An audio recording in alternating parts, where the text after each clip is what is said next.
Today we're catching some sun and waves with Laurie, a QHS member whose life is as vibrant and refreshing as a seaside breeze.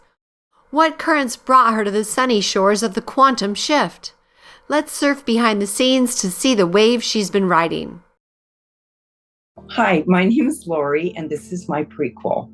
I was born in Long Beach, California, right after World War II, and I had an idyllic childhood. I had loving parents, very caring. I never felt afraid. I never felt I didn't have any issues with my family. Loved them both. I was the second of 4 children. I have an older sister and 2 younger brothers. And we all had fun. We had a lot of freedom. We played. We had a lot of creative play. In those days, you didn't have a lot and toys and things like that. So my dad made us some things. He was quite handy, and we just played and had fun. So I spent a lot of time on the beach because we lived near the water. So I swam and good swimmer, and my brothers sailed. So my childhood was very fun and nothing to worry and complain about at all.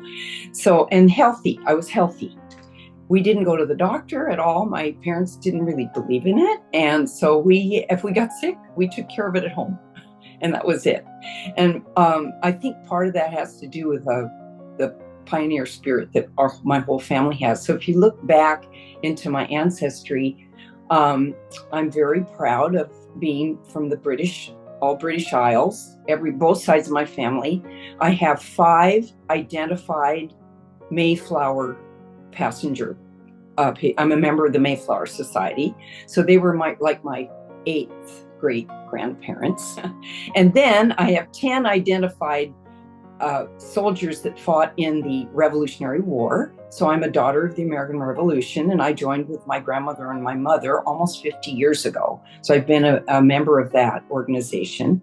Just speaking of how I was when I was little, I was adventurous. And then growing up, going to school, I was good in school. I just didn't take it seriously. And my mother didn't push me. And I think that was mainly because her mother was quite pushy for her. She wanted her to be, and my mother started singing when she was 3 years old. She had singing lessons and so forth. She performed, and my grandmother was quite strong-minded. She was an amazing woman. But so my mom never pushed me to do things. And my father was a musician.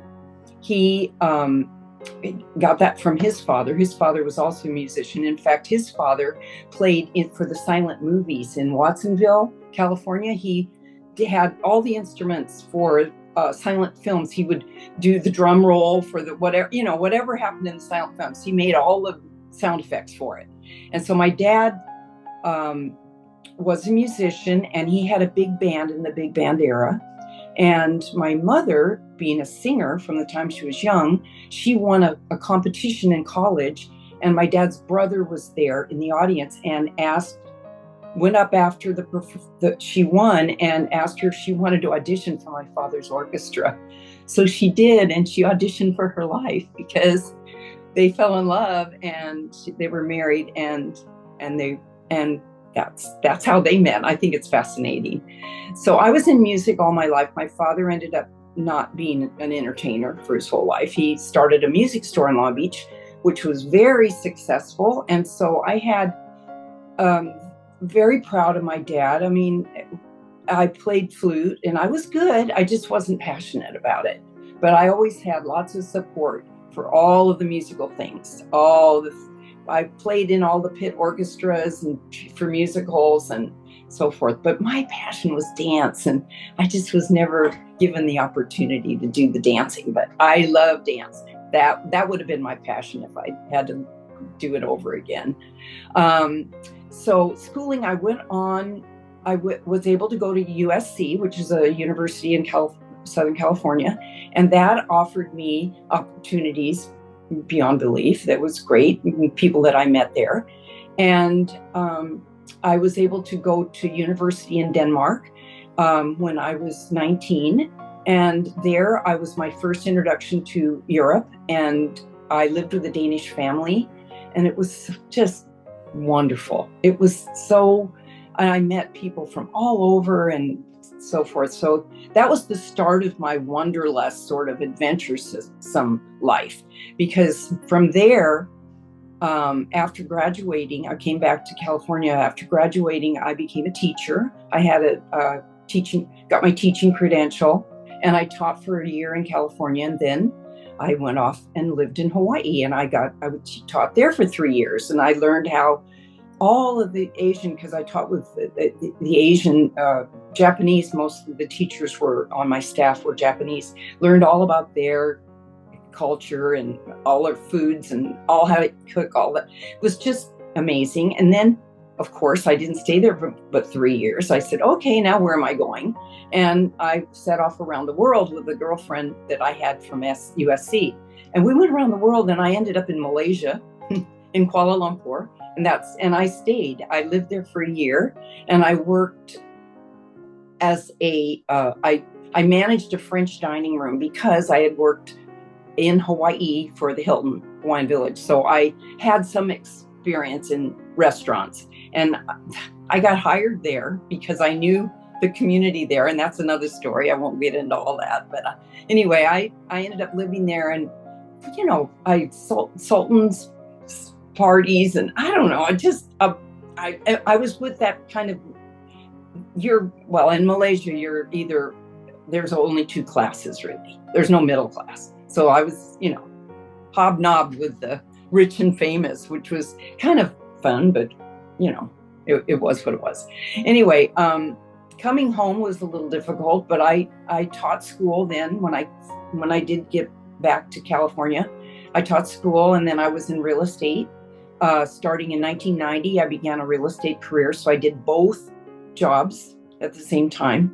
And I guess you're realizing I never really got married. I did get married very briefly, but it wasn't. During the time that I was doing the teaching, and I decided I wanted to learn French. That's a long story, but I met this second secretary to the Australian High Commission in Malaysia, in Kuala Lumpur. I stopped taking Malay right away, and I went with her to the Alliance Francaise, this tiny little shack in the jungle in Kuala Lumpur. And I started to learn French there a little bit. And I said, no, I got to go to Paris, because she had lived in Paris for a year, and she was 2 years older than I was. She was 27. Ooh, she was old, right? And I was so impressed. I've got to go to Paris. I want to learn to speak French like she did. Oh my God. So that was it. I started going, and I never stopped. I went every summer for 20 something years. My QHS journey began with my dear brother. Now, a brother that was right under me, 2 years younger. He was we were always close. Even though we lived far apart, we were close.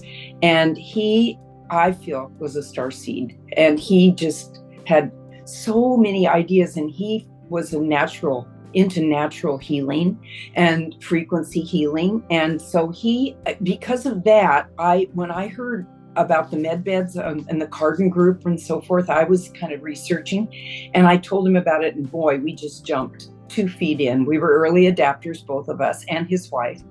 And unfortunately, he didn't make it to now, but his spirit is with me. And I know he's going to be, when we get on our journey and the next stage, he's going to be with me all the way. He will be with me. I know that. Anyway, it was because of him. And I feel like I've found a home here. I've developed a lot of skills that I think I maybe had. I was a teacher for many years, and but I never felt like really being a leader. And in the past 5 or so years, I've taken a lot more leadership roles, and I feel good about that. And I feel in the future, I can see myself with healings, being involved in developing healing centers and so forth. But as far as my illnesses and so forth. I did have 2 major accidents, and they have affected me, even though I don't think about them and I never let them hold me back. They were, I mean, when I was at USC, I was on a motorcycle and I ran into I was on the back of the motorcycle, okay, but the guy ran me into a car and my leg was broken in 2. Both of my tibia and fibula were both broken out. They were compounded, so out of the skin. Thrown down the street, landed on my back and broke my pelvis and tailbone. And so, that's kind of major. And I was able to graduate. I missed I missed half the semester, but they let me by and I took the finals, and it was hard. I had migraines like crazy, but I mean, I was able to graduate and on time. And then 10 years after that, I was teaching, and I was going across Pacific Coast Highway in Newport Beach area. And this guy ran a red light, just blew me out of the intersection.